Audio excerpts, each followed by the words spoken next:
तो कैसे हैं आप लोग? क्या आपको लगता है कि इंडिया में कोरोना की कंडीशन उतनी ज़्यादा बुरी नहीं है? हो सकता है तुम गलत हो। क्या आपको लगता है कि कोविड पेशेंट्स उतने ही हैं जितने कि दिखाए जा रहे हैं? हो सकता है तुम गलत हो। और क्या आपको लगता है कि कोरोना की टेस्टिंग फेयर एंड स्क्वायर हो रही है? अगर हाँ, तो आप गलत ही नहीं बल्कि बहुत गलत हैं। वो कैसे? इस वीडियो में जानिए। दिल्ली के सीएम का कहना है कि 80% से भी ज़्यादा लोगों में या तो कोरोना के सिम्टम्स बिल्कुल नहीं होते हैं या फिर बहुत ही कम होते हैं। यहाँ तक बात ठीक भी थी, लेकिन यहाँ बात आके बिगड़ जाती है जब उन्होंने ऐसा रूल निकाला कि जिस पर्सन के कोई भी सिम्टम्स ना हो या फिर बहुत ही माइल्ड सिम्टम्स हो, उसका टेस्ट ही नहीं होगा। ऐसा कैसे चलेगा मेरे भाई? इस बात की सफाई के लिए उनका कहना है कि जिन लोगों के बहुत ज़्यादा सिम्टम्स नहीं हैं या फिर बिल्कुल सिम्टम्स नहीं है, वो अपना ख्याल खुद रख सकते हैं। एक पल के लिए चलो मान भी लिया कि कुछ लोग अपना ख्याल रख के ठीक हो सकते हैं, जिनको सिम्टम्स बहुत कम हैं वो लोग। बट उन लोगों का क्या जिनको इनकी वजह से कोरोना हो जाएगा, और हो सकता है कि उनको ज़्यादा लेवल पे हो जाए। हो सकता है उनको पहले से ही कोई और बीमारी हो और कोरोना ऊपर से आ जाए और उनकी मौत हो जाए।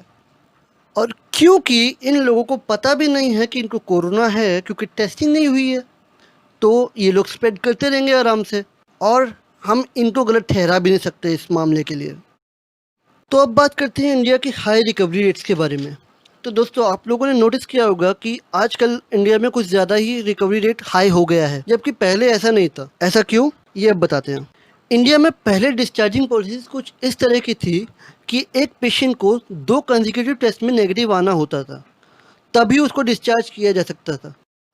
आप लोगों को कनिका कपूर का केस तो याद ही होगा। वो ठीक महसूस कर रही थी, लेकिन फिर भी उसको कई बार टेस्ट करना पड़ा, और क्योंकि वो नेगेटिव नहीं आ रहा था इसलिए वो डिस्चार्ज नहीं हो पा रही थी। लेकिन अब ऐसा कुछ नहीं है। अब कोई भी पेशेंट आराम से 10 दिनों के बाद डिस्चार्ज हो सकता है, जिसको 3 दिनों से बुखार ना आया हो। That means most of the people will go, और you can say will get discharge after just 10 days, अगर उन्हें कोरोना हुआ तो भी। क्योंकि ऐसा नहीं है कि उनको कोई टेस्ट करने वाला है, किसे पता कि उनको कोरोना है कि नहीं है। बस हमने बुखार के बेस पे जज कर लिया कि उनको कोरोना नहीं है, और ये काफ़ी खतरनाक हो सकता है। तो अब बात करते हैं डेथ रेट्स की, जिसे हम मोर्टेलिटी रेट भी कहते हैं।